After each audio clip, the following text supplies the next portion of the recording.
Good morning to my dear students, मेरे सभी प्यारे विद्यार्थियों को सुप्रभात। आज मैं एक वीडियो बनाने जा रहा हूँ जो कंपटीशन सेक्टर में बिल्कुल फ्रेश है। यानी कि उनको भी ये नहीं मालूम कि कंपटीशन सेक्टर में मैं कैसे तैयारी करूँ, ठीक ना। तो मैं भी एक एक टॉपिक करके मैं बताने जा रहा हूँ, लेकिन सबसे पहले मैं बात कर रहा हूँ मैथमेटिक्स का, ठीक है ना। मैथमेटिक्स के लिए उन प्यारे बच्चों को मैं ये समझाने की कोशिश कर रहा हूँ कि आपने जो मैथमेटिक्स में अभी तक जो स्टडी किया है टिल 12th क्लास, उसी टिल 12th क्लास के अंदर से ही, यानी क्लास 6 से लेकर 12th तक का जो बेसिक है उसको बिल्कुल अच्छी तरह से समझ लीजिए, ठीक है ना। क्योंकि किसी भी मैथमेटिक्स का जो टॉपिक है उसका बेसिक कॉन्सेप्ट क्लियर होना चाहिए। सपोज दैट मैं बात करूं या profit and loss, percentage, SI, simple interest, साधारण ब्याज, कंपाउंड इंटरेस्ट, चक्रवृद्धि ब्याज, पार्टनरशिप, ऐसे करके अनेकों जो है टॉपिक्स, वो सभी का आपको बेसिक कॉन्सेप्ट क्लियर होना चाहिए। उस बेसिक कॉन्सेप्ट से फ़ायदा क्या होगा, ऐसे और भी टॉपिक्स हैं जैसे स्क्वायर हो गया, स्क्वायर रूट हो गया, क्यूब हो गया, क्यूब रूट हो गया, ये सभी के सभी आपके माइंड में बिल्कुल प्रेजेंट होना चाहिए।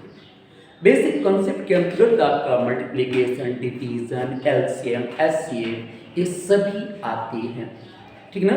यानी ये सभी का आपको पहले से नॉलेज होना चाहिए, या तो उस पर थोड़ी वर्क कर लेंगे, क्योंकि इससे क्या होगा कि आपका जो ट्रिक का शॉर्ट ट्रिक है वो समझने में आपको आसानी होगी एंड टाइम टेकन जो है उसका भी सेविंग होगा। कंपटीशन सेक्टर में जो आप एग्ज़ाम पीरियड में, जब आप एग्ज़ाम के दौरान जब आप पार्टिसिपेट करोगे ना उस बीच में, तो आपका टाइम का बहुत इम्पोर्टेंस होती है। आपका एक एक सेकंड जो है ना वो बहुत इम्पॉर्टेंट होती है। वन क्वेश्चन सॉल्व करने के लेस देन 1 मिनट्स होते हैं, 1 मिनट से भी कम होती हैं। उसी पे आपको कॉन्सेप्ट भी समझना है, उसका अप्रोच पे भी पहुंचना है, स्पीड ऑफ कैलकुलेशन भी होनी चाहिए। तो ये कब होगा, जब आपका बेसिक कॉन्सेप्ट क्लियर रहेगा, उसके ऊपर अप्रोच होना चाहिए, आपका स्पीड होना चाहिए, तभी आप वो कैलकुलेट कर पाएंगे। तो अगर हम प्रिपरेशन करते हैं मैथ्स में, प्रिपरेशन मैथ्स की बात खास करके कर रहा हूँ, तो फर्स्ट जो टॉप है आपको सबसे पहले ध्यान देना होगा किस पे, बेसिक विद कॉन्सेप्ट्स, ठीक है मेरे प्यारे विद्यार्थियों, सॉरी कॉन्सेप्ट्स। तो इस पे अगर आप काम कर लेते हैं, यानी कि जितनी भी टॉपिक्स है मैथमेटिक्स का, उसका बेसिक नॉलेज अगर आपको हो जाती है, तो 100 में आपका 80% बिल्कुल क्लियर हो जाएगा, ठीक ना। क्योंकि उसी पे आपकी सफलता रखी हुई है, ठीक है। तो बेसिक कॉन्सेप्ट्स में सबसे पहले आप क्या करेंगे, जितने भी उसका बेसिक नॉलेज है उसको अच्छी ढंग से समझ लेंगे, प्रैक्टिस कर लीजिए। नंबर सेकंड की बात कर ले रहा हूँ, ठीक ना। अब जब बेसिक कॉन्सेप्ट क्लियर हो गया तो कोई भी क्वेश्चन आपके पास अगर मिलता है मेरे विद्यार्थियों, तो उसके ऊपर तुरंत कैसे पहुँचे, यानी कि जो कॉन्सेप्ट है उस पे हमारी पहुंच कैसे हो, कितनी जल्दी, कितनी फास्ट हो, यानी कि आपके ऊपर डिपेंड करता है।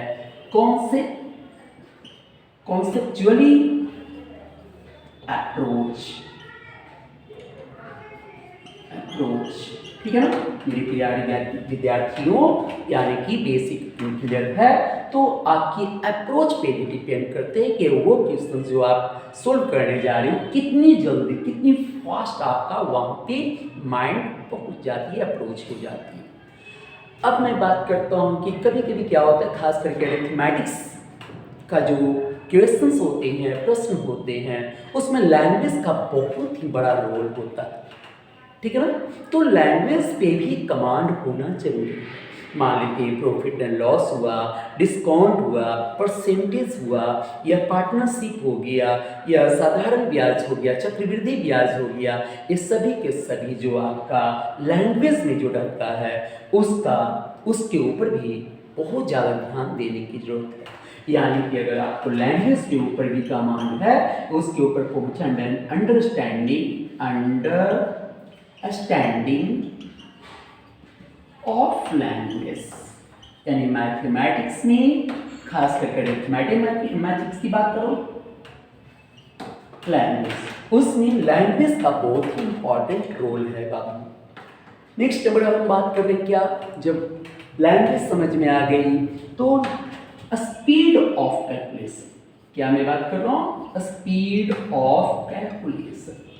मैथ्स तो बहुत अच्छे ढंग से समझ में आ जाती है, लेकिन कभी कभी जो उस कैलकुलेशन का जो स्पीड होते हैं ना वो बहुत ही स्लो होते हैं, यानी कि बाद में उसी मैथ्स को जब एग्जाम पीरियड में होता है तो सॉल्व नहीं हो पाते हैं, लेकिन अगर हम बाद में उसी मैथ्स को कैलकुलेट करते तो आराम से फुल माइंड से बहुत ही आराम से वो सॉल्व हो जाती है। ठीक है मेरे प्यारे विद्यार्थियों, तो ये जो आपका प्रिपरेशन का जो ये है, ये आप 4 कॉन्सेप्ट पे 4 जो टॉपिक है 4 प्रकार के जो प्रिपरेशन, इस पे अगर आप काम करेंगे आपकी तैयारी बहुत अच्छी हो जाएगी, ये मेरा पूरा विश्वास है मेरे प्यारे विद्यार्थियों है। तो इस पे सबसे पहले आप काम कर लें। चलिए जय हिंद। इसके अगले टॉपिक में हम बहुत सारे टॉपिक को देखेंगे।